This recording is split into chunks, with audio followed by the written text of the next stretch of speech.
Salut à tous, c'est Sully Perfecten, j'espère que vous allez bien. On se retrouve pour le Manso Catch numéro 43. Manso Catch très particulier puisque là, ce ne seront pas des pronostics de pay-per-view que l'on va faire, hein, et avec le top 5 qui va avec, mais la review d'un pay-per-view et donc le top 5 hein, qui va toujours avec. On va parler évidemment de Night of Champions qui a eu lieu hier en fin d'après-midi, au début de soirée. Il y a quand même quelques petites choses à dire.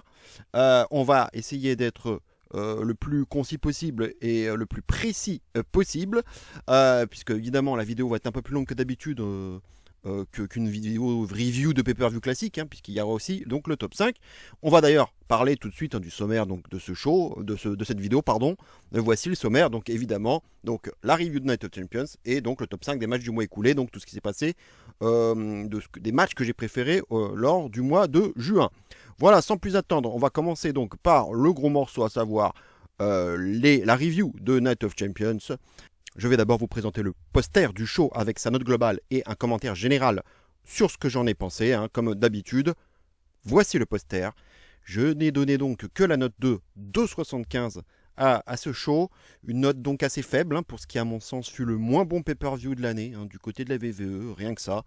Hein, tout d'abord à cause de sa carte, bien trop weeklyesque dans sa composition, et pas aidé par les quelques changements de dernière minute. Lorsqu'on regarde ensuite la composition des matchs, on constatera qu'à chacun d'entre eux, il y a toujours au moins un catcheur qui n'est pas, je dirais, connu pour être très excitant dans un ring, hein, ce qui rendait la hype pour chacun de ces matchs assez faiblarde. Hein, les noms auxquels je pense étant plutôt, je dirais, Raquel, Cargill, Orton, Solo, Cross, Cena et même CM Punk. Hein. Donc ça faisait quand même déjà à chaque fois au moins, entre guillemets, un boulet à chaque match, quoi. Un pay-per-view qui était de toute façon condamné à être assez secondaire, avec des matchs de niveau weekly pour la plupart, à l'image des affiches proposées. Le changement de titre avec donc celui des États-Unis n'était pas à mon sens suffisant pour me dire que ce pay-per-view était finalement un véritable game changer. Et rien que dans le nom du pay-per-view, il y a déjà une grande arnaque, hein, puisque seulement 2 matchs sur 6 furent des matchs de championnat. J'avais d'ailleurs déjà émis cette critique lors de l'édition 2023, avec 2 matchs sur 7 qui n'étaient pas des matchs de championnat. Donc autant faire comme l'an dernier et appeler ce show King and Queen of the Ring. Mais arrêtez, franchement par pitié, arrêtez de proposer des Night of Champions qui n'en sont pas réellement. Hein, vous pouvez le placer à un tout autre moment de l'année. Si le match d'ouverture était globalement de qualité, et le street fight tout juste correct, le tout devant une foule saoudienne particulièrement chaude et au rendez-vous de l'événement, ce show est loin d'avoir nourri son homme.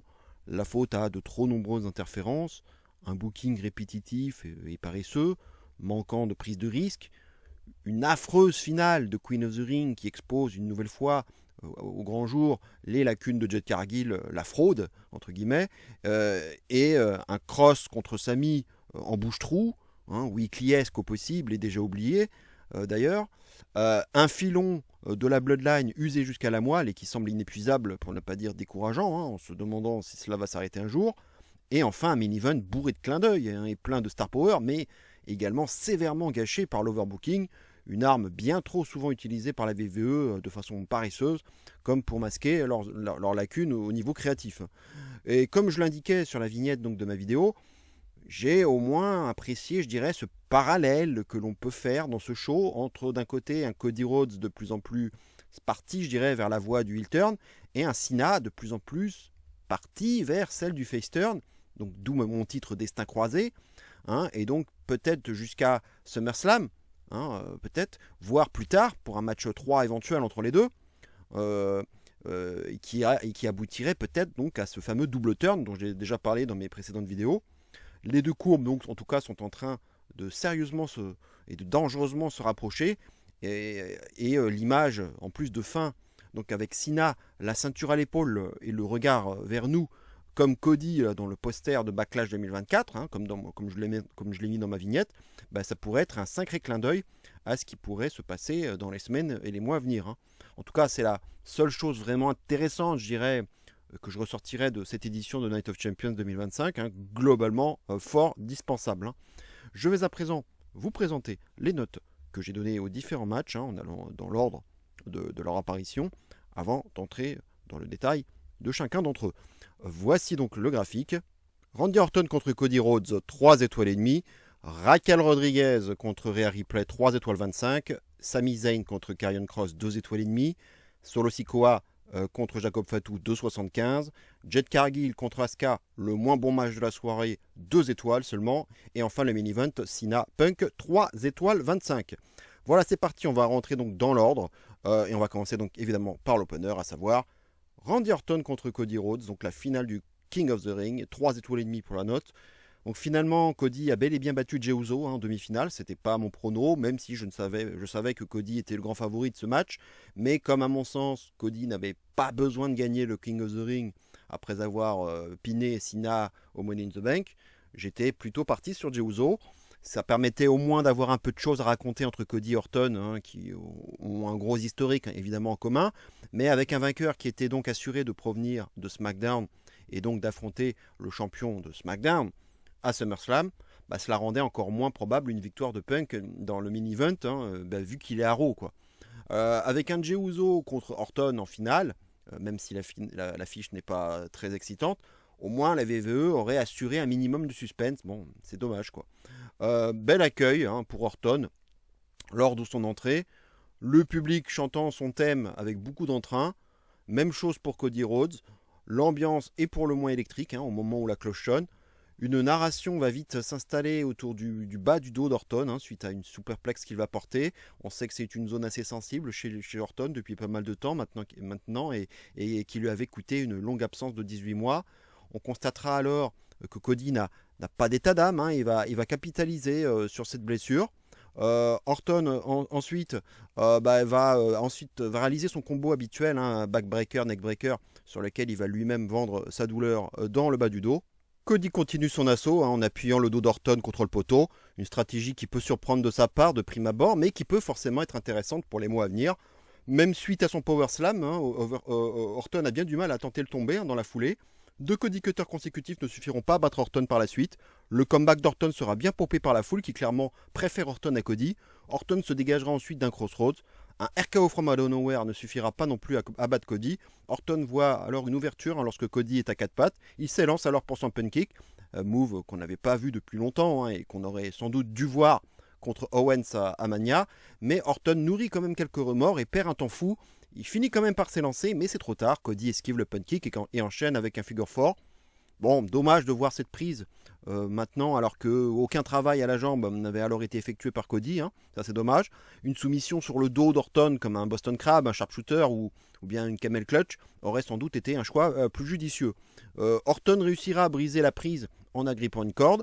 Les deux hommes échangent alors des coups. Orton bénéficiant de beaucoup de soutien de la part du public saoudien. Un disaster kick est tenté par Cody, contré par un joli RKO en plein vol, mais Cody se dégage à nouveau d'un RKO pour la deuxième fois du match. Bon, c'est un peu trop là tout de même. Orton vient alors chercher une chaise pour la ramener dans le ring, mais l'arbitre Charles Robinson la lui retire des mains. Orton retire alors la protection du coin pendant que Robinson dégage la chaise hors du ring, et après une petite passe d'armes pour tenter de capitaliser donc sur ce coin dénudé, c'est Cody qui va réussir à projeter Orton dessus au niveau des côtes, capitalisant derrière avec un crossroads pour le compte de 3. Et oui, Cody Rhodes gagne bien comme un heel, comme il l'avait fait avec Kevin Owens à Saturday Night Main Event. À nouveau ici, ce n'est pas lui qui initie les choses, Owens ayant introduit la chaise à Saturday Night Main Event et Orton ayant retiré lui-même la protection du coin, mais dans les deux cas, c'est quand même bien lui qui en tire profit pour s'imposer. Certes, l'enjeu était important ici, avec un titre de King of the Ring et surtout un title shot à SummerSlam, mais il faudra forcément garder en tête ce genre d'agissement de la part de Cody dans l'optique donc d'un futur heel turn, même si celui-ci pourrait prendre du temps à se concrétiser. Cody ayant récemment dit en interview que son run de babyface a encore entre 1 et 3 ans d'espérance de vie, mais bon, il faut bien sûr prendre ces déclarations avec des pincettes. Toujours est-il que Cody devient King of the Ring et affrontera Cena à SummerSlam comme on pouvait s'y attendre. Comme je le disais dans ma vidéo prono, le fait d'avoir déjà fait le pin sur Cena au Money in the Bank rendait sa victoire au King of the Ring plus que dispensable et ça ne me semble pas être un choix, je dirais, très judicieux. c'est un peu comme au Money in the Bank, quoi, lorsque l'on dit qu'un tel ou un tel n'a pas besoin de la mallette pour s'adjuger un match de championnat. Ici, c'est pareil avec Cody, quoi. Tout comme avec Orton, d'ailleurs. Hein. Même si je ne me faisais pas d'illusions quant à un Cody Cena 2 à SummerSlam, dans l'idéal, j'aurais préféré que ce tournoi couronne un nouveau visage afin de proposer une affiche fraîche pour SummerSlam. Mais bon, c'est ainsi malheureusement. Au final, j'ai presque l'impression que cette finale de King of the Ring a été sacrifiée en quelque sorte juste pour faire avancer le personnage de Cody et rien d'autre, quoi. Quant à l'évaluation du match, on saluera la bonne ambiance autour de ce match, un public ultra investi, énergique et bruyant, qui a bien porté le match, le rendant sans doute un peu meilleur que ce qu'il aurait pu être s'il n'avait pas été aussi investi. La narration autour du dos d'Orton était aussi un élément intéressant de ce match. Un bon selling d'Orton qui permet d'instiller une bonne dose de psychologie et un vrai poids dramatique à cet affrontement. Le côté plus heel de Cody est aussi à souligner dans ce match. Une nuance dans son attitude, un changement de comportement progressif qui tease forcément des choses pour un futur heel turn de sa part, même si celui-ci donc pourrait prendre du temps avant d'intervenir. Mais je vais ressortir donc la théorie que j'avais émise dans ma vidéo prono, à savoir donc qu'un double turn entre Cena et Cody, lorsque Cody prendrait le titre à Cena, plutôt en fin d'année, serait sans doute un scénario envisagé, avec Cody n'hésitant pas cette fois-ci à gagner comme un heel, avec un low blow par exemple, ou un coup de ceinture, pour récupérer son titre. Enfin, de manière générale, on pourra saluer la bonne solidité, je dirais, technique de ce match et sa bonne construction d'ensemble, avec une bonne chimie entre les deux lutteurs. Maintenant, sur les critiques qu'on pourrait émettre, forcément, ce n'est pas un match qui va à 100 à l'heure, c'est du Randy Orton et il ne faut plus s'en étonner. L'enchaînement rapide de finishers et les multiples kick-out là, sont une formule VVE beaucoup utilisée et qui manque donc d'originalité ou de tension réelle. 2 dégagements de Cody sur le RKO, c'est tout de même abusé selon moi. Le figure 4 de Cody sans travail préalable à la jambe de sa part m'a aussi un peu gêné, alors qu'il aurait pu capitaliser à la place avec une soumission qui aurait mis à mal le dos d'Orton. On pourrait aussi être confus face aux alignements dans ce match. Les deux lutteurs ont flirté entre heel et face, ce qui peut laisser perplexe. On pourrait mettre ça, je dirais, sur le compte du whatever it takes, lié à l'enjeu de ce match. Ce serait la seule excuse valable que je pourrais lui trouver. Le finish du match, bien qu'il ne soit pas inintéressant en soi, a paru quelque peu bâclé et peu marquant, surtout pour une finale de tournoi. Ça manquait, je trouve, d'étincelles et de panache. J'étais parti sur un 3,75 mais bon, je suis redescendu finalement à 3,5 à cause de ce finish un peu léger. Le match est solide, l'ambiance y était, le storytelling aussi, mais ce n'est pour moi pas à la hauteur d'une finale de King of the Ring. Un bon match, je dirais, mais un grand match, non, je dirais que non, et c'est là toute la différence. Cela étant, ce match va rester quand même pour moi le meilleur de la soirée, donc c'est dire si ce pay-per-view ne restera pas dans les annales.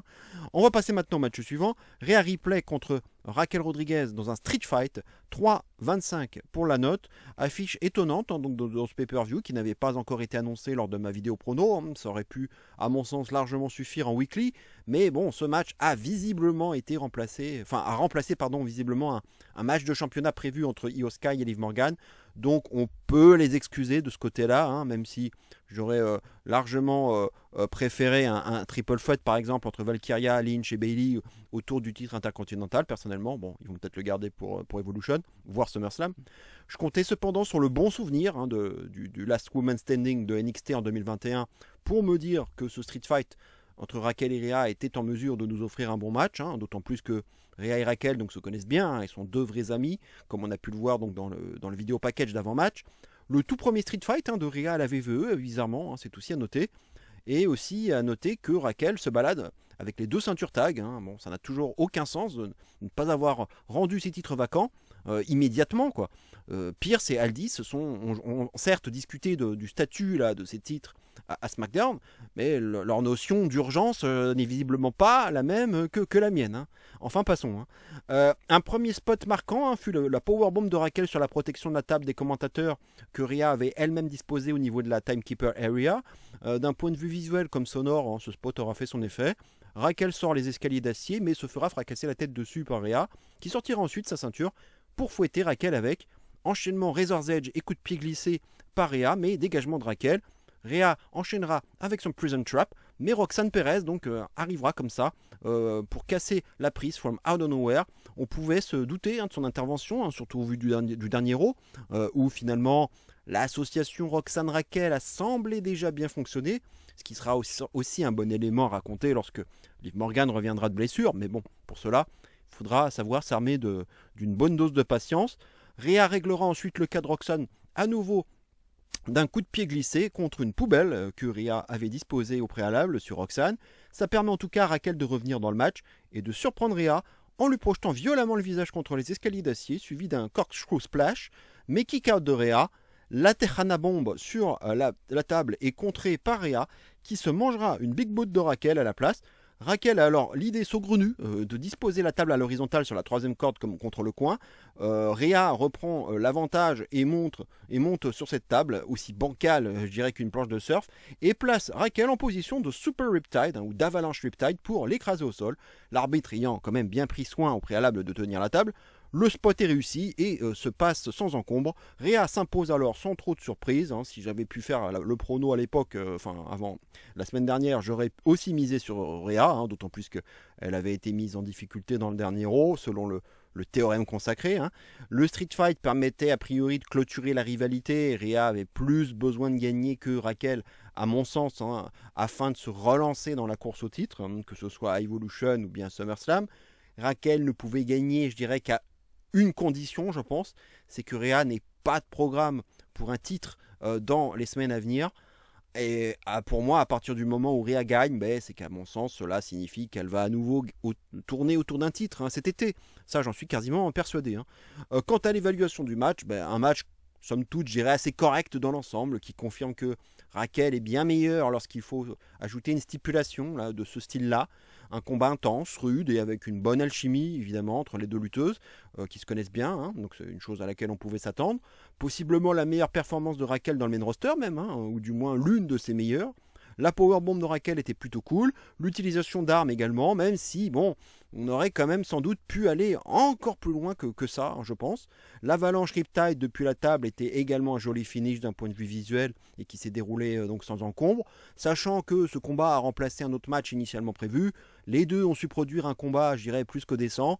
Pas un match mémorable bien sûr, et même un match qu'on aurait pu voir à Raw de la même manière, mais à mon sens, elles ont globalement bien assuré. En termes de critiques, comme je le disais, elles auraient pu aller, je pense, bien plus loin dans la violence, parce que kendo stick, escalier d'acier, quelques coups de ceinture, c'est sans doute un peu short, et l'on notera même la non-utilisation d'une chaise qu'on a aperçue à un moment donné, sortie du ring là. L'intervention de Roxane n'entrera pas non plus dans les annales. Alors certes, elle raconte quelque chose par rapport à ce début d'unité trouvée entre Raquel et Roxane, avec Balor qui tire les ficelles derrière, mais ce n'est pas une intervention très impactante et elle frise même le ridicule. Cette intervention tombe un peu à plat et a paru, je dirais, inutile au final.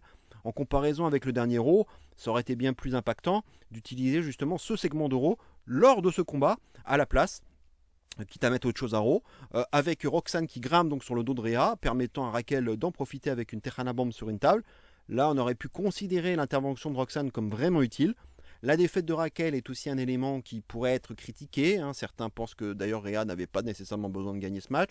Je ne suis pas contre cet avis non plus, mais si le but de la VVE est de replacer Rhea, de la relancer dans la course au titre cet été, Raquel ne pouvait gagner ce match, c'était sûr. Et c'est juste une affaire de booking en somme. Bref, un match correct au final, mais pas un banger de Street Fight, j'irais de niveau pay-per-view. Tout juste un bon main event d'Euro, tout au plus. C'est comme ça que je pourrais résumer ce match. Bref, on était bel et bien dans un pay-per-view secondaire et ce match a donc correspondu à ce que ça devait être, à savoir un Street Fight de niveau secondaire. Voilà. Rhea contre Roxane, ça pourrait être à mon sens un bon combat pour Evolution, avec une chance au titre peut-être à SummerSlam pour la gagnante, sait-on jamais. Voilà tout ce que je pouvais dire sur ce match. Allez, correct, mais correct sans plus quoi. Allez, maintenant on va passer au match suivant. Sami Zayn contre Karrion Kross, 2,5 seulement pour la note. À nouveau donc un match qui n'était pas prévu, dû à la blessure de Dominic Mysterio aux côtes apprise lors du dernier Raw. Hélas, pas de match contre Jay Styles, mais ce match entre Zayn et Kross, également très weeklyesque sur le papier, surtout pour Kross, qu'on n'avait plus revu en pay-per-view depuis un bon moment, et qui bénéficie tout de même de cette chance de lutter en pay-per-view, sans pour autant beaucoup lutter à Raw, chose assez étonnante tout de même, quand on n'a pas le statut de star. Mais au moins, ça récompensera son overness actuel, et tout le boulot qu'il a fait pour en arriver là. Donc on va dire que cet imprévu avec Dom est un mal pour un bien d'une certaine façon. Évidemment, grosse pop pour Sami Zayn lors de son entrée, lui-même pas prévu initialement pour combattre à Night of Champions. Donc là aussi, on va dire que ce qui est arrivé à Dom tombe bien, dirons-nous. Comme souvent avec Kross, son meilleur moment, c'est son entrée. Et ce match ne fera pas exception à la règle. Sami est évidemment très soutenu par le public et prend l'avantage en début de match avant d'être cueilli par une sorte de T-bone suplex de Kross qui va tout de même faire atterrir Sami directement sur la tête. C'était pas très beau à voir au ralenti. La phase de hit de Kross est quand même vraiment boring. Kross continue son mind game et traite Sami de menteur. Il portera un Death Valley Driver d'assez bonne facture. Ensuite, sa Doomsday Saito souplex qui s'en suivra sera à nouveau pas belle à voir avec une nouvelle réception sur la tête de la part de Sami. Sami contre le coup d'avant-bras dans le dos de Kross par une Blue Thunderbomb, mais kick out de Kross. Kross va simuler alors un KO là, mais surprend Sami avec 2 German suplex. Sami se fera contrer en plein Helluva Kick par une cross jacket. Belle frayeur quand même de Sami qui va lever son bras au bout de la 3e fois et vraiment in extremis. Il se rapproche des cordes mais sans les toucher ensuite. Sami nous fait à nouveau une frayeur en se demandant s'il ne va pas finalement pass out, mais il arrive finalement à gripper la première corde. Kross le provoque en le giflant et lui portera 2 cordes à linge appuyées contre le coin. On sent alors venir ce qui va arriver ensuite. Kross va tenter de s'élancer une 3e fois, mais Sami va le surprendre en plein élan avec un Helluva Kick. 1, 2, 3. Sami Zayn s'impose sans la moindre surprise. J'aurais bien sûr fait le même prono si j'avais pu le faire. Sami en Arabie Saoudite, c'est Mansour, il est juste intouchable et c'était l'occasion de faire plaisir au public saoudien avec une belle petite victoire du nouveau héros local. Il sera fort à parier qu'il sera un immense favori d'ailleurs lors du Rumble 2026 en Arabie Saoudite, surtout avec ses désirs d'être champion qu'il exprime déjà depuis quelques temps. L'évaluation du match, malgré tous les efforts de Sami, son feu intérieur et le fait qu'il soit un très bon babyface, ce match est juste un match de weekly, tout ce qu'il y a de plus classique et n'avait franchement pas grand chose d'intéressant à proposer ici. Le public était certes au diapason en apportant son énergie. Il y a eu certes une tentative de narration dans ce match autour des mind games de Kross, mais il est difficile de sauver ce match tant il fut fade et sans saveur. Kross, c'est toujours la même critique. Il a beau avoir une belle entrée et un bon physique, cela reste un catcheur, tout ce qu'il y a de plus banal, lent, plat, téléphoné et boring dans un ring. Saïd est juste pénible à regarder. Le match dure 13 minutes et paraît en durer 25 avec lui.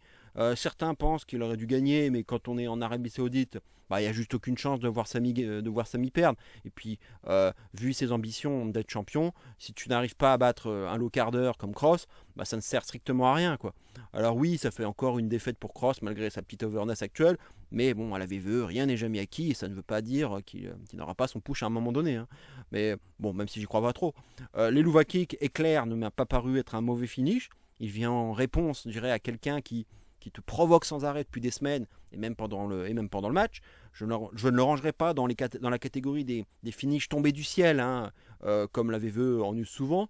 Ça fait aussi partie du catch. Ce n'est certes pas un finish qui arrive au bout d'une lutte acharnée, mais une nouvelle fois, c'est la VVE. C'est un Karrion Kross contre Sami Zayn. Donc à quoi vous attendiez-vous au juste, quoi. Bref, j'ai mis un généreux 2,5 ce match. Indigne d'un pay-per-view et même d'un pay-per-view secondaire. Ce match est juste bon à être casé pendant 8-10 minutes à Raw et rien d'autre. Heureusement que Sami était là quand même pour chauffer la foule et mettre un peu de vie sur le ring. Sinon ce match aurait pu être bien plus sévèrement noté. Quant à Kross, malgré tous les efforts pour tenter d'en faire quelque chose dans le main roster, je ne vois franchement pas ce qui pourrait le sauver d'un départ dans les prochains mois, quoi. La VVE à mon sens n'est pas faite pour lui. Il faut se rendre à l'évidence. On va passer maintenant au match suivant. Solo Sikoa contre Jacob Fatu pour le titre des États-Unis. 2,75 pour la note.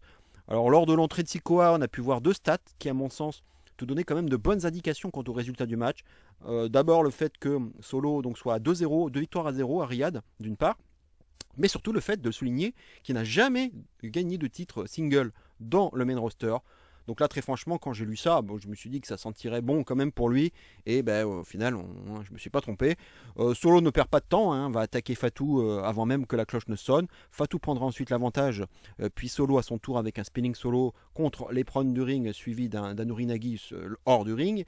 Écrasement facial ensuite de Solo contre le coin, tout en trollant Fatu au passage. Solo porte ensuite un collier de tête en disant à Fatu qu'il aurait dû l'écouter, que Solo lui a tout donné et que Fatou en réalité ne l'a jamais aimé, bien que Solo l'aimait et ait tout essayé avec lui. Solo troll à nouveau, donc en disant You know what I mean? Oh gas, no breaks. Voilà, ça c'est la bonne grosse phase de troll de la part de Solo. Bon, c'est quand même cette Threshold paraît quand même très très longue. Grosse German ensuite de Solo, ensuite oui, mais Fatou no-sell complètement et portera à son tour une German suivie d'un super kick, d'un écrasement facial, d'un Impaler DDT et enfin d'une Swanton Bomb. Hein. Mais malgré ce combo, Solo va kick out à 2. Hein. C'est alors que sans trop de surprise, Jesse Mateo va débouler pour distraire l'arbitre, tandis qu'un homme à capuche fait tomber Fatou de la 3ème corde, suivi d'un spinning neckbreaker. Et oui, il s'agit bien de Tanga Loa qu'on ne pensait pas revoir si vite et qui pour le coup n'a pas botché son intervention, hein, c'est à souligner. Malgré cela, Fatou se dégagera à 2 du pin de Solo. Fatou évite ensuite un Samoan Spike et plongera sur Mateo et Tanga Loa avec un joli Fosbury Flop à l'extérieur du ring. Pop-up Samoan Drop de Fatou sur Solo ensuite. Super Kick et écrasement facial de Fatou sur Mateo contre le coin. Le Moonsault est porté et réussi par Fatou sur Solo, mais Solo semble près des cordes. Ça sentait pas bon. Et en effet, Fatou va se faire sortir du ring par qui? Je vous le donne en mille. Les grands débuts d'Ikuleo. Enfin non, Tala Tonga, devrions nous dire maintenant. Le nom qui avait été déposé par VVE depuis des mois, sans avoir encore pu être utilisé jusqu'à maintenant. Donc le frère de Tama Tonga et Tanga Loa débarque donc enfin dans le main roster après 2 piges récentes en Dark Match. Il dira à Fatou d'ailleurs qu'il a merdé et qu'il avait tout. Il avait tout pourtant, avant donc de lui porter un choc slam sur la table des commentateurs qui restera cependant intact. Ce qui semble quand même quelque peu perturbant, c'est que l'arbitre n'a pas bumpé, n'avait pas de raison, je dirais, purement valable de passer à côté de cette intervention. La seule chose que l'on voit de la part de l'arbitre, c'est quand il se dirige là vers Mateo. Bon, il semble essayer de le dégager. Mais de là à l'effacer complètement des tablettes sans qu'il ne puisse voir tout ce qui s'est passé avec Tala Tonga, ça me paraît quand même assez exagéré, je trouve. Tala Tonga remet alors Fatou dans le ring. L'arbitre se retourne enfin, comme par magie évidemment. Solo n'a alors plus qu'à en profiter avec un Samoan Spike magnifiquement vendu par Fatou, là, qui a fait vraiment une vrille sur lui-même. 1, 2, 3, Solo Sikoa devient le nouveau champion des États-Unis et une nouvelle bloodline est alors en pleine construction. Jesse Mateo, Tanga Loa, Tala Tonga et Solo Sikoa donc en leader et désormais avec le titre des USA, le premier titre single donc de sa carrière dans le main roster, donc d'où le quasi spoiler de l'avant-match dont je parlais tout à l'heure. J'avais pas pronostiqué cette perte de titre moi de Fatou, la réservant plutôt pour SummerSlam éventuellement, tout comme les débuts d'Ikuleo que j'aurais mis aussi plutôt pour SummerSlam. Ils ont préféré faire les choses maintenant. C'est un choix qui peut se débattre. Je voyais plus un DQ ou quelque chose permettant d'assurer un rematch. Je pensais notamment à un tag match à SmackDown, donc entre Jimmy Uso et Fatou, et Solo et Mateo, avec un Solo qui ferait alors le pin sur Fatou pour avoir le droit d'avoir justement son rematch à SummerSlam. Bon, finalement, la plus grande surprise ici, c'est même pas Ikuleo, mais surtout Tanga Loa, que je ne voyais pas de retour si vite. C'est le moins qu'on puisse dire. Quant à l'évaluation du match, j'ai donc donné un petit 2,75. Je ne m'attendais pas à des merveilles de toute façon, surtout avec Solo dans le ring. Fatou, malgré son athlétisme, son charisme et sa capacité à porter un match, ne peut pas suffire à sauver ce match, à l'image de Sami Zayn face à Cross ou bien d'Asuka face à Cargill, dont je parlerai juste après. Le match est globalement boring, notamment lors de ce collier de tête là, bien trop longtemps porté et qui permet juste ici à Solo, je dirais, de parler à son adversaire. La phase d'overbooking est classique, mais m'a davantage gêné lors de l'intervention de Tala Tonga que lors de celle de Mateo et Tanga Loa réunis, avec un arbitre donc, qui n'a pas vraiment de raison d'avoir le dos tourné si longtemps. Un match auquel on peut à nouveau apposer le label Bloodline, si je puis dire. Un rythme lent, trash talk excessif, overbooking et interférence dans les dernières minutes. C'est franchement lassant et répétitif à force, et ça fait bien trop longtemps que ça dure. Voir Fatou déjà perdre son titre est forcément frustrant et injuste, mais j'ai envie de croire quand même que cela est fait à dessein afin de lui permettre de remonter la pente pour le regagner plus tard. Du moins j'espère que c'est ça l'idée, sinon je ne comprendrais pas du tout. Solo c'est quand même pas la folie dans un ring et malgré ses petits efforts dans sa personnalité, cela reste un peu léger pour le considérer comme un leader de faction crédible. En plus, il gagne de façon très quard, confirmant l'idée selon laquelle sans aucune assistance, il pourrait jamais gagner un match quoi. J'ai aussi un énorme problème de cohérence, c'est que j'ai beaucoup crié pendant le match en répétant mais où es-tu Jimmy? Qu'attends-tu pour aider Fatou, sale traître? Parce que rappelons quand même qu'au dernier SmackDown, Fatou avait fait le save sur Jimmy, après avoir été pris à partie par Solo et Matteo. Jimmy Uso avait lui-même fait le save sur Fatou la semaine précédente. Jimmy avait justifié ce save même par du respect, celui d'avoir donc vu Jacob résister face à Solo comme il l'a fait, chose que Jimmy avoue avoir dû faire il y a déjà bien longtemps de cela. Bref, il y avait ce début de respect, voire d'alliance entre Fatou et Jimmy qui ne fait pas de sens du coup avec ce qui s'est passé lors de ce match, ou plutôt ce qui ne s'est pas passé. Où était Jimmy au juste? C'est juste cela que je trouve incohérent dans l'histoire et que je déplore ici, quoi. Bref, un match peu palpitant, dû à un solo peu excitant dans un ring, de l'overbooking à la sauce Bloodline dont on a une indigestion et à nouveau une version de la Bloodline 8 ou 9.0 là, dont on commence à avoir marre. La Bloodline, là, c'est un peu comme l'hydre de Lerne, un serpent à plusieurs têtes là, qui repousse dès qu'elles sont tranchées. Bref, c'est inépuisable, c'est sans fin, et il est grand temps d'arrêter d'exploiter ce filon de la Bloodline qui n'a que trop duré. À ce rythme-là, on va encore se taper un Bloodline 8.0 là, contre Bloodline 9.0 au prochain Wargames, et ça devient franchement lassant et fatigant à la longue. On va passer maintenant au match suivant, Jade Cargill contre Asuka, finale du Queen of the Ring. 2 étoiles, et oui, seulement pour ce match. Finalement, c'est donc bien Cargill en finale, c'était pas une surprise. Roxanne Perez a beau avoir porté le match, son sort semblait quand même déjà scellé dès le départ face à une Cargill vouée à être poussée jusqu'à la lune. Asuka va intelligemment s'attaquer à la jambe droite de Cargill, sauf que malheureusement, ça aurait pu être intelligent si cela avait été sur la bonne jambe, puisqu'en effet, Roxanne Perez, si vous vous en souvenez, avait pas mal travaillé lundi à Raw la jambe de Cargill, certes, en demi-finale, sauf qu'il s'agissait de la jambe gauche de Cargill et non sa jambe droite, ce qui rend donc le travail d'Asuka totalement incohérent, malheureusement, à l'image du match entre Phoenix et El Grande Americano à Mania, où j'avais fait le même reproche. Et même si Michael Cole essaie de vendre ce travail d'Asuka comme une superbe stratégie, tout tombe finalement à plat, et c'est bien dommage, car la transition d'Asuka en Ibar sur la jambe droite est joliment exécutée. Cargill s'en dégagera avec une wheelbarrow suplex. Son Stinger Splash est approximatif, son saut carpé est joli, mais sans le moindre selling à la jambe, ce qui n'a aucun sens en soi. Un choc slam de sa part n'obtiendra que le compte de 2. Quelques coups sont échangés, mais cela manque d'impact du côté de Cargill. Joli spinning back fist d'Asuka, suivi d'un codebreaker de bonne facture, tout comme le spinning kick dans le coin qui s'en suivra. Missile dropkick d'Asuka, mais kick out de Jade. Roll-up d'Asuka pour contrer le Jaded, mais kick out de Jade à nouveau. Sit-out powerbomb de Jade, mais kick out d'Asuka. Cette séquence fut sans doute d'ailleurs la meilleure du match. Asuka va ensuite surprendre Jade avec un Juji Gatame. Dommage de ne plus capitaliser à ce moment-là sur la jambe de Jade, par ailleurs. C'est un peu comme le reproche que j'avais fait à Cody tout à l'heure.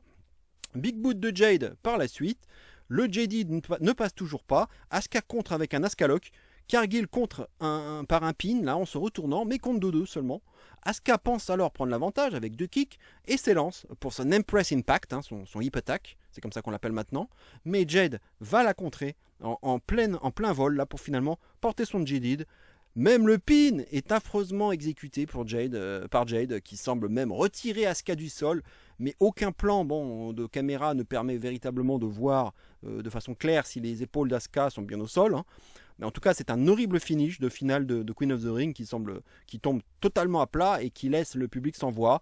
Et le pire dans tout ça, c'est que Cargill se relève en tentant de vendre non pas sa jambe droite, mais sa jambe gauche, celle vendue contre Roxanne Perez, mais pas celle vendue contre Asuka donc dans ce match. Bref, c'est une vraie catastrophe et une faute professionnelle, je dirais, à ce niveau-là. Je suis désolé d'être aussi dur, mais là, franchement, c'est la réalité, quoi. Sa promo babyface en plus, qui s'en est suivi, n'a absolument pas fonctionné auprès du public. C'est du pathos classique, c'est vraiment à vomir. Elle est une huile naturelle, à la manière de Charlotte, et personne ne peut croire en elle en tant que babyface, quoi, franchement. Bref, résultat hautement prévisible, je ne voyais hélas pas Asuka s'imposer, mais j'attendais au moins qu'Asuka réussisse l'exploit peut-être de sortir le meilleur de Jade, sauf que le résultat est sans appel. Comme il a été sans appel face à Roxanne, Cargill est juste trop green pour ce genre de match à enjeu là. On la push to the moon là, autant que possible, mais elle n'a pas ce qu'il faut pour être une grande catcheuse et encore moins une grande championne. Rien ne va avec elle. Mauvaise coordination, selling plus qu'approximatif. botch en plus sur le pin victorieux, manque de fluidité dans les transitions, beaucoup trop scolaire dans le ring, et en plus cette erreur de jambes travaillées dans la production du match qui ne correspond pas à celle travaillée par Roxanne Arrow, et que Jade va finalement vendre un tout petit peu après ce match. Du coup, ça n'a plus aucun sens, et forcément, pour les spectateurs, il est impossible de suspendre son incrédulité une seule seconde, quoi. Bref, une finale torchée en 8 minutes 30, plate au possible, sans ambiance dans le public, mal produite, hélas prévisible, et bien trop plombée par le manque absolu de talent de Cargill face à une Ferrari comme Asuka qui ne pouvait franchement pas y faire grand chose, sans compter ce travail donc à la jambe de la part d'Asuka, subitement stoppé pour ensuite tenter un armbar, et ce pin victorieux est à l'image du match, confus, anticlimatique et mal exécuté. Cette victoire de Jade n'empêchera certes pas un éventuel match entre Asuka et Io Sky à SummerSlam, mais ce push de Jade semble forcé et peu mérité sur le plan in-ring. Un push simplement basé sur le look et le potentiel marketing et non sur les compétences. Franchement, quel message envoies-tu notamment à tous ces talents là de NXT et d'Evolve qui se cassent le cul chaque semaine pour essayer de progresser et de faire leur marque pour gravir les échelons un à un, quoi. Qu'est-ce que t'envoies comme message exactement? L'un des pires matchs de l'année chez VVE en pay-per-view, à mon sens. On semble aller vers un Cargill Stratton à SummerSlam, si Naomi n'a pas caché entre-temps. J'ai déjà très peur de ce match, mais j'aurais de toute façon très peur de tous les matchs en solo de Cargill. Je pourrais résumer ce match même en une seule phrase, c'est que ce n'était pas seulement un mauvais match, mais c'était aussi un mauvais message. Voilà. 2 étoiles pour cette croûte. J'ai définitivement mis une croix sur Cargill et sur sa capacité à devenir une bonne catcheuse. Ma patience vient d'atteindre ses limites. Et on va passer maintenant au main event, à savoir John Cena contre CM Punk pour le championnat Undisputed, bien sûr. 3 étoiles 25 pour la note. J'en avais déjà plus qu'assez de voir ce clip là sur le yin et le yang là, et j'avais hâte que ce match se termine, d'autant plus qu'il s'agissait de leur tout dernier affrontement, et très franchement, ça ne me manquera pas. 15e match entre les deux quand même, 6 victoires chacun, un no contest et un draw. Bref, cet ultime match allait donc permettre de désigner le meilleur des deux, du moins au niveau statistique. Le public est aussi chaud que durant l'opener, preuve qu'il est capable de garder son énergie même après 2h30 de show. Un match qui va mettre un sacré bout de temps à réellement démarrer, le spectacle semblant davantage se porter dans le public que sur le ring. Cena tente quelques tombées inutiles là, après des moves basiques et enchaîne déjà avec un collier de tête. Ce match part déjà pour être abominablement long et boring. Quelques enchaînements techniques, du mind game et des références à leurs anciens matchs, comme celui du Money in the Bank 2011 notamment. Punk portera, ou du moins tentera de porter un Octopus Stretch en hommage au Black Widow de sa femme AJ Lee. Un rythme très lent et cohérent avec ce que l'on pouvait attendre de la part des deux hommes, quoi. Cena se permet même déjà le luxe de porter ses 5 Moves of Doom dans un moment où le match n'a nullement encore atteint son intensité dramatique. Punk portera aussi ses 5 Moves of Doom, Malenko Kick, Swinging Neckbreaker, coup de genou dans le coin et descente du coude approximative et bien moins élégante que celle de Macho Man Randy Savage. Le contre du GTS en STF était plutôt bien réalisé de la part de Cena. Punk contrera ensuite avec son Anaconda Vice. Tous les moves signatures de l'un et de l'autre, là il passe. Le premier double est réussi est porté par Cena, kick out de Punk. STF de Punk par la suite, histoire de prendre Cena à son propre piège, mais Cena saisit la corde. Double numéro 2. Et à nouveau, kick out de Punk. Vous en prendrez bien un troisième, n'est-ce pas? Eh ben oui, aussitôt dit, aussitôt fait. Troisième double et troisième kick out de Punk. Alors, plus c'est gros et plus ça passe, c'est ça la magie du catch. Cena va alors chercher sa ceinture pour son nouveau finisher ultime, le coup de ceinture. Sauf que l'arbitre est là et que Cena, étonnamment, finit par laisser tomber sa ceinture comme s'il retrouvait soudainement quelques valeurs en plein match. Là où au contraire, Cody Rhodes donc est en train d'en perdre. Donc le parallèle est intéressant et cette idée de double turn donc entre Cody et Cena me paraissait alors de plus en plus envisageable. Cena va alors essuyer un premier GTS mais kick out de Cena bien évidemment. Les finishers ne sont plus vraiment plus qu'ils étaient et comme de bien entendu il en fallait bien un. Le fameux Rev Bump va intervenir après un coup de bélier de Cena sur l'arbitre évité par Punk au préalable. Deuxième GTS. Le fameux pin, donc ridicule et inutile, qui suit les Rev Bump est aussi de mise. Punk va alors appeler un autre arbitre, mais c'est alors le Burn It Down qui résonne. C'est le clan de Rollins tout entier qui arrive pour le grand moment d'overbooking, bien indigeste à la sauce AAA. Car oui, en live, je me demandais si ce match n'était pas booké par Conan. Le clan de Rollins ne pouvait pas ne pas se montrer durant ce show, mais à aucun moment je n'ai cru à un cash-in réussi de la part de Rollins, vu que aucun cash-in n'a déjà été réussi en Arabie Saoudite, et puis pour le moment, je ne sens pas la VVE capable de le concrétiser un jour, même chose en Europe d'ailleurs, ce n'est pas que l'Arabie Saoudite. Rollins lâche ses sbires sur Punk, le public chante des chants OTC, Punk manque de se tuer, même en plongeant sur Reed et Breaker en manquant d'atterrir sur la tête à l'extérieur du ring. Punk finit écrasé contre la table des commentateurs saoudiens. Rollins est alors debout sur le ring, là, avec sa mallette, tout seul, prêt à cacher.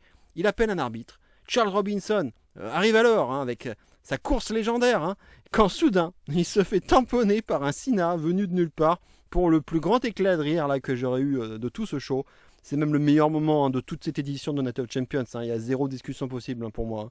C'était un mème incroyable et je ne m'arrêterai jamais de rire en le regardant. Cena confronte Rollins. Cena évite le coup de mallette de Rollins et porte un double air Rollins sous une grosse pop. Cena est redevenu face là l'espace d'un instant, un peu comme tout à l'heure, donc lorsqu'il avait lâché sa ceinture. Breaker et Reed passent alors à l'attaque sur Cena. Difficile d'y voir clair donc entre heel et face, là, un peu comme entre Cody et Randy. Penta arrive alors. Lui qui connaît donc, la triple A comme sa poche ne devrait pas être dépaysé par autant d'overbooking. Sauf qu'au lieu de courir là comme n'importe qui le ferait, il préfère faire sa petite marche habituelle. Là aussi c'est devenu un mème, c'est incroyable. Est-ce qu'il va, ça n'a aucun sens, mais c'est ça qui est drôle, quoi. C'est n'importe quoi. Belle passe d'armes ensuite entre Penta et Breaker sur la rampe. Sami Zayn, le héros local, arrive alors pour attaquer Breaker sur la rampe. Ça part alors vers le stage. Penta va alors plonger sur les deux là, avec un crossbody. Il réalisera un strike, quitte à faire mal aussi à Sami. Penta, il a revêtu ses habits de la AAA, à savoir faire tout et n'importe quoi sans réfléchir, en se disant que si ça passe, tant mieux. Et si ça passe pas, au moins il aura essayé, quoi. Reed tente alors un tsunami sur Cena, mais Punk va faire tomber Reed, même si pour le coup, bon, avec peut-être un peu de stratégie, il aura peut-être mieux fallu pour Punk de le laisser faire. Enfin passons. Cena réussit tout de même un double A sur Reed. C'est pas donné à tout le monde. Les deux adversaires se retrouvent alors seuls sur le ring, là, finalement comme au début, quelque peu ébranlés, en se faisant face. Punk offre une poignée de main, osée quand même, à Cena, que celui-ci va accepter. Un plan serré sur Cena est alors réalisé. On revit bien sûr la scène de son heel turn à l'Elimination Chamber. Il tente quand même un low blow sur Cody, mais contré, cette fois-ci par Punk qui tente un GTS. Mais Rollins arrive avec un coup de mallette sur Punk. Cena en profite pour rapidement s'enfuir. Rollins place ensuite un stomp sur Punk. Cena, évidemment, n'a plus qu'à ramasser les miettes, en n'oubliant pas de faire basculer Rollins hors du ring juste avant. L'arbitre, évidemment, qui faisait dodo depuis 3 heures, se réveille alors, comme par magie, et toujours au bon moment, comme à chaque ref bump. Le catch, c'est magique, on ne le répétera jamais assez. 1, 2, 3, Cena wins lol. Rollins a certes réussi à ne pas faire gagner Punk, mais la colère l'emporte, puisqu'il n'aura pas réussi à faire son cash-in. Cena s'en va vers le stage, le dos tourné, donc avec la ceinture sur l'épaule, et présenté face caméra, et avec un petit regard à poser vers nous. Donc c'est là que, comme je disais dans ma vignette, j'ai pensé au poster de Cody Rhodes à Backlash France en 2024. Et je me suis alors vraiment dit que la VVE avait fait de ce Night of Champions un show certes secondaire, mais plantant d'énormes graines pour un rendez-vous entre Cody et Cena à SummerSlam, certes officiel à ce moment-là, mais en allant même au-delà de ça, à savoir donc le fameux double turn dont j'ai parlé plusieurs fois dans cette vidéo et dans mes vidéos précédentes. Cody est en train de prendre une mauvaise voie, lorsque Cena est en train de retrouver petit à petit celle de la raison. Le parallèle entre les deux est de plus en plus clair, et finalement, lorsque je repense à ce clip là, Yin et Yang, entre Punk et Cena, on pourrait se demander si finalement ce clip ne serait pas mieux adapté au futur combat entre Cena et Cody, quoi. Bref, c'est sujet à interprétation, mais j'aime bien en tout cas cette lecture. Quant à l'évaluation du match, sans grande surprise, c'était loin d'être un chef-d'œuvre dans le ring. Encore un match qui peut être clivant, un combat type, je dirais, WWE 2025, une base solide, des légendes dans le ring, du star power, mais aussi une surenchère d'interférences, d'overbooking, à n'en plus finir. Et une fin très indigeste. Pour les nostalgiques, les clins d'œil au passé entre Punk et Cena ont sans doute plu. Le public saoudien était très chaud, ce qui a pu aussi aider à donner une ambiance de grand main event. Le début de match a tout de même été bien long et peu rythmé, basé surtout sur la psychologie et la technique. L'aspect cinéma chaotique, bien que too much, peut aussi être considéré comme divertissant quand même d'une certaine manière. Le teasing de face turn de Cena est intéressant d'un point de vue narratif, même si à l'arrivée, il a tout de même retrouvé ses instincts heel en tentant un low blow à Punk et en gagnant, mine de rien, en opportuniste. Pas mal d'histoires entremêlées donc, dans ce match à souligner. Punk, Rollins, Cena Rollins, Penta et Zayn face à Rollins et ses sbires notamment. Hein. Quant aux critiques, évidemment, cet overbooking qui va même au-delà de l'overbooking à ce stade. Hein. Trop de run-ins, d'interférences et de rêve bump en tout genre. On pensait être tranquille avec le règne de Reigns, hein, et bien le règne de Cena n'est pas vraiment meilleur de ce côté-là. On dirait vraiment de la WCW 2000 là, ou du Vince Russo dans ses plus belles heures, hein, si je puis dire. Cena gagne encore sans mérite, hein, et c'est parti pour durer. Hein, j'en ai bien l'impression. L'arbitre qui revient évidemment comme par magie pour le pin final après avoir fait dodo durant une éternité est aussi un grand classique du catch qui devient usant à la longue et dégrade, je trouve, la crédibilité du spectacle proposé.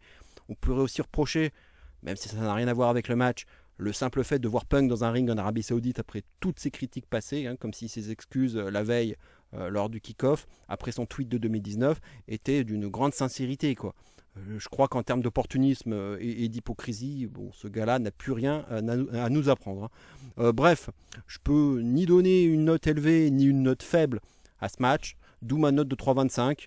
On peut se réjouir du divertissement proposé par moment, des rappels au passé, du teasing de face turn de Cena dans les mois à venir. C'est même sans doute le meilleur match de Cena depuis son heel turn, ou du moins son moins pire, devrais-je plutôt dire. Mais il y a aussi ce côté quand même caricature d'un mauvais main event moderne qui tue tout ce qui pouvait faire la magie des anciens matchs entre Punk et Cena. On pourrait même regretter que ce dernier match entre les deux n'ait pas eu lieu au Money in the Bank, hein, pour la symbolique, plutôt qu'en Arabie Saoudite. On pourrait aussi regretter que Cena ne soit pas parti par la barricade avec un bisou là en direction de Punk. Ça aussi, ça s'écrivait tout seul. Est-ce que finalement cette affiche ne méritait pas mieux qu'un gros bordel overbooké à la sauce ketchup de chez WWE, le tout en Arabie Saoudite, dans un pay-per-view ultra secondaire? Franchement, la question mérite vraiment d'être posée, à mon humble avis. Hein. Voilà, j'en ai terminé pour la review de Night of Champions. N'hésitez pas à donner vos commentaires, vos réactions. Est-ce que vous en avez pensé? Est-ce que ce show vous a plu ou pas? Bon, pour moi, c'est le moins bon de l'année chez WWE, donc chacun se fera son opinion sur le sujet. Et je vais terminer cette vidéo donc, avec le traditionnel top 5 des matchs que j'ai préférés durant le mois écoulé. Donc c'était durant tout le mois de juin, hein, c'était exactement entre le 1er juin et aujourd'hui, voilà. Évidemment, il y a eu pas mal de grands matchs, hein, et un superbe top 5. Hein. Je peux vous promettre déjà 2 5 étoiles, rien que ça c'était c'est quand même presque un top 5 historique, hein, finalement. Allez, on va passer tout de suite au numéro 5 de ce classement. Il s'agit de Chad Gable contre El Hijo del Vikingo. C'était lors du show AAA WWE Worlds Collide 2025, hein, le 7 juin. 4,5 pour la note. Match dont j'ai parlé très rapidement, hein, lors de ma review du Money in the Bank et qui méritait vraiment que j'en parle plus longuement dans ce top 5. Vikingo venait tout juste de récupérer le titre AAA Mega Championship, hein, aux mains de quelqu'un dont il vaut mieux taire le nom, hein, vous savez bien de qui je parlais. C'était le main event de ce show et l'affiche était aussi fraîche que prometteuse. Match qui commence déjà très bien avec une superbe démonstration technique de la part des deux lutteurs avec du chain wrestling de haut vol. Vikingo se montre déjà impressionnant avec cet incroyable 630 splash porté à l'extérieur du ring. Gable amène sa hit et ça fonctionne très bien. Vikingo apporte ses moves flashy et uniques en leur genre. Gable calme vite le public lorsqu'il prend l'avantage et offre également de superbes manœuvres comme Suicide Out Powerbomb à reculons depuis la 3e corde, hein, extrêmement difficile à porter. Et que dire de ce Mexican Destroyer de Vikingo depuis la 3e corde qui atterrit sur l'éperon du ring, un incroyable spot à nouveau. Gable nous offre ensuite un superbe moonsault depuis la 3e corde qui atterrira sur une table que Gable avait placé plus tôt dans le match et qui s'écroulera pour l'occasion. Le match se terminera sur une nouvelle superbe manœuvre du vainqueur. Vraiment un superbe match, hein, et en plus gratuit sur YouTube, donc il faut le voir à tout prix. Gable a été à nouveau incroyable et mérite vraiment une énorme reconnaissance pour tout ce qu'il a accompli à la WWE ces dernières années. Hein, malheureusement, bon là il est blessé, et ça c'est bien dommage. Et en plus, il a enchaîné plus tard en participant au Money in the Bank et en offrant à nouveau une belle performance. Donc s'il y a bien un lutteur dans le main roster qui mérite un titre, c'est bien lui, même si malheureusement ce ne sera pas pour tout de suite. Vikingo, fidèle à lui-même, impressionnant et casse-cou. On sait qu'il va souvent un peu trop loin dans ses acrobaties et que ça lui a souvent coûté de graves blessures. Mais c'est son style, hein, et il y a peu de chances de le voir changer à ce niveau-là. Match assez complet avec de la lucha libre de haut vol offerte par Vikingo et de la lutte technique offerte par Gable. Bon équilibre entre storytelling, intensité et innovation. Match parfait pour exposer la AAA auprès du public WWE, à l'image de l'intégralité donc de ce Worlds Collide fort réussi. Ce match restera comme l'un des tout meilleurs à la VVE cette année, hein, c'est une certitude. Donc bravo aux deux hommes pour le spectacle proposé, un 4,5 fort mérité pour du super bon catch. On va passer maintenant au numéro 4 de ce classement, il s'agit de Bandido contre Mascara Dorada, c'était lors du show CMLL Martes Populares, CMLL versus AEW ROH le 17 juin, 4,5 pour la note, match comptant pour le ROH World Championship détenu par Bandido depuis le 6 avril. Nous étions dans la mythique Arena Mexico pour ce show spécial mêlant des catcheurs de l'AEW, de la ROH et de la CMLL. C'était le main event de ce show, de la lucha libre de très très haut niveau, hein. C'est ce à quoi on a assisté ici. La performance offerte par les deux luchadors est juste hallucinante, hein. Bandido est revenu à son meilleur niveau et Mascara Dorada impressionne déjà, hein, à seulement 23 ans. Il est déjà promis à un immense avenir. L'alchimie est folle entre les deux hommes, les spots sont spectaculaires et l'intensité physique au summum, avec une touche d'originalité dans leurs enchaînements. Match très accessible pour les non-initiés, pas de narration ici, ni d'investissement émotionnel. Un peu de no-selling au début, que l'on pourrait déplorer, mais ce combat est tellement impressionnant que l'on peut aisément passer au-dessus de ces petits défauts. Un combat qui comptera cette année en matière de lucha libre, à l'heure où le Mexique est beaucoup mis à l'honneur, aussi bien par la VVE que l'AEW, à l'image donc du match dont j'ai parlé juste avant. Match hautement recommandable si vous aimez la voltige et les risques et les prises de risques insensées. Personnellement, je me suis vraiment régalé. On va passer maintenant au numéro 3 de ce top 5. Il s'agit d'Hiroki Goto contre Shingo Takagi, c'était lors du show NJPW Dominion in Osaka Joe Hall, 15 juin pour la date et 4,5 pour la note. Match comptant pour l'IWGP World Heavyweight Championship détenu par Goto depuis le 11 février. C'était bien sûr le main event de Dominion. Takagi endossera quelque peu le rôle du heel lors de sa longue phase de domination en début de match. Goto reviendra ensuite en portant notamment un shoto à son adversaire avec l'aide de la barricade à l'extérieur du ring. Super code red là de la troisième corde, puis GTW de la part de Goto, mais Takagi se dégagera à chaque fois. Le finisher de Takagi, le Made in Japan, ne suffira pas non plus à s'imposer, pas plus que le Last of the Dragon. Le public devient de plus en plus sonore et la tension monte. Le champion parviendra ensuite à porter dans son Shotenkai, mais étant épuisé, cela rend toute tentative de tomber impossible. Le suspense est de mise et l'on reste scotché devant notre écran. GTR du champion, mais à nouveau un dégagement de Takagi. Que faire pour s'imposer? Là, c'est la grande question. Le combat va finalement s'achever juste dans la séquence suivante, au bout de 28 minutes d'efforts intenses, soit la plus longue défense de titre de Goto jusqu'à maintenant. À nouveau, une belle performance de Goto, intense, émotionnelle, physique et cohérente avec son personnage de vétéran. Un parcours de rédemption après des années à être considéré comme un talent sous-exploité. Combat à la structure classique mais efficace, début lent, montée progressive et finale explosif, captivant et suspense. Les interactions entre les deux vétérans sont fluides, les contres bien pensés et la violence physique paraît authentique. Probablement le seul match qui a su vraiment sauver la face de ce Dominion globalement faible. 4,5, donc c'était fort agréable et merci à ces deux vétérans de finir ce show décevant sur une bonne note. C'est toujours bon à prendre. Le prochain challenger au titre a déjà été désigné d'ailleurs par le champion à l'issue de ce combat. Il n'est pas inédit mais promet déjà beaucoup. On va passer maintenant au numéro 2 de ce classement. Et là c'est déjà du lourd. Il s'agit d'El Desperado contre Yun Kasai. C'était lors du show New Japan à nouveau Death Pain Invitational le 24 juin. 5 étoiles pour la note, et oui, nous étions dans le main event de ce show spécial de la New Japan qui a eu lieu au Korakuen Hall, évidemment, de Tokyo. Le titre IWGP Junior Heavyweight d'El Desperado était en jeu dans ce match à la stipu donc très spécial, à savoir un Fluorescent Light Tubes Glass Board Barbed Wire Deathmatch, rien que ça. La salle est pleine à craquer et le public est à fond. Ça promettait un gros match, tout y est. Les barbelés, les chaises, les néons, les vitres et même les roses. Le président Tanahashi est même présent aux abords du ring pour l'occasion. Le Russian Leg Sweep de Kasai contre une vitre aura été assez impressionnant à voir. Déjà beaucoup de morceaux de verre qui jonchent le ring. Le destroyer de Kasai depuis la troisième corde directement sur une vitre qu'il avait disposée sur les chaises est juste un move hallucinant de violence et qui mérite vraiment le coup d'œil. Les pantalons blancs des deux lutteurs sont maculés de sang, là, tout comme leur corps. C'est déjà incroyable que ces deux-là arrivent encore à tenir debout après ce qu'ils ont enduré jusque-là. Kasai va monter ensuite sur un escabeau. El Desperado le rejoint et le contre en lui enfonçant sur la tête les baguettes que Kasai avait sorties de sa poche. Desperado le projette alors directement sur une table remplie de roses rouges qui était placée à l'extérieur. Énorme spot à nouveau. On a juste affaire à deux fous furieux là, franchement. Le pinche loco porté par Desperado n'obtiendra cependant qu'un compte de 2. Kasai lui portera à son tour la même prise, mais à nouveau un dégagement à 2. Kasai monte à nouveau sur l'escabeau. Des néons sont déposés sur le corps d'El Desperado. Kasai s'élance pour un gros splash, mais à nouveau un dégagement à 2 d'El Desperado sorti de nulle part. Les deux s'envoient ensuite des coups de boule. Ces deux-là iront jusqu'à la mort, il n'y a plus le choix.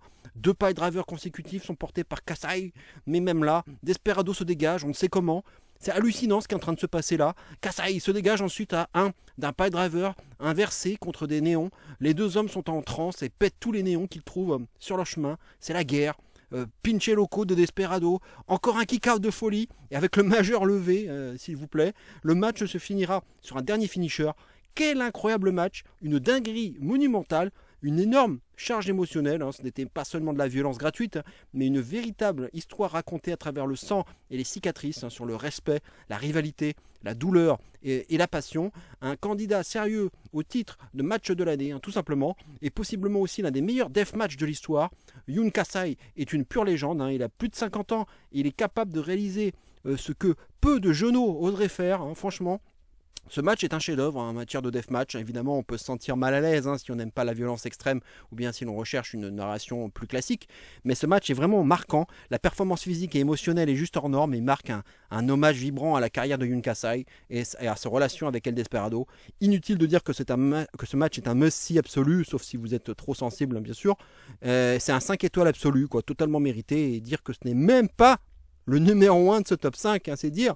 Car en effet, le numéro 1 de ce top 5, il s'agit de Sari contre Syuri, ça se ressemble. C'était lors du show Stardom The Conversion 2025, le 21 juin. 5 étoiles également pour ce match. Match comptant pour le titre IWGP Women's Championship, détenu par Syuri depuis le 27 avril seulement. Elle qui avait mis un terme aux 2 ans de règne de Mayu Iwatani avant que celle-ci ne parte rejoindre la Marigold. Sari était alors venue défier Syuri juste après ce match. N'y allons pas par 4 chemins, si j'ai donné un 5 étoiles, c'est pas pour rien. Ce match est tout bonnement exceptionnel, peut-être même le meilleur de l'année, hommes-femmes confondus. J'ai même vu certains allant carrément dire que c'est l'un des meilleurs combats de tous les temps, rien que ça. Alors une intensité physique extrême, avec des strikes très stiffs, des soumissions brutales et un ressenti de combat réel. On est autant éprouvé que les deux femmes après avoir vu cette joute de 33 minutes. La psychologie du match est aussi à souligner, deux guerrières prêtes à tout, ce qui pourrait même justifier le manque de selling par moment. Un match émotionnellement chargé avec un vrai sentiment de lutte pour la victoire. La réalisation technique est irréprochable, contre-attaque, transition au sol et storytelling progressif. Sari va effectuer un bon travail sur la jambe droite de Syuri, tandis que cette dernière s'attardera davantage sur les bras de Sari. Un combat éprouvant.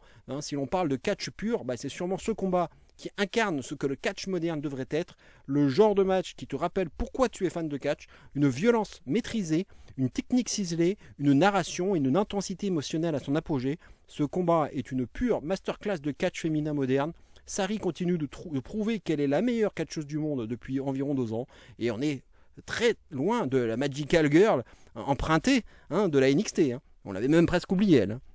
Syuri, quant à elle, se place déjà comme l'une des catcheuses de l'année, ce qui devrait faire plaisir à Asuka, sa meilleure amie, faut le rappeler. Inutile de vous dire qu'il faut courir voir ce match au plus vite, sous peine de passer à côté d'un chef-d'œuvre. Je mets rarement donc 5 étoiles, bon là même si ça c'est déjà mon deuxième de ce top 5, mais là j'avais pas beaucoup de choix ici. Un immense bravo aux deux gladiatrices pour ce spectacle époustouflant. Ne cherchez plus, le combat féminin de l'année, vous venez déjà de le trouver. Voilà. Merci beaucoup, j'en ai terminé avec ce top 5 et donc cette vidéo, j'espère qu'elle vous plaira, j'ai réussi à tenir sur 1 heure, merci de votre fidélité, je vous appelle, je vous demande si vous voulez bien vouloir liker cette vidéo au plus grand nombre, c'est toujours important pour moi, pour ma visibilité, vous le savez. Prochain rendez-vous, alors ce ne sera pas la semaine prochaine, parce que j'hésitais, mais j'avais pensé peut-être à faire les pronostics d'Evolution dès dimanche prochain. Mais finalement, je vais un peu m'économiser parce que c'est un peu usant là.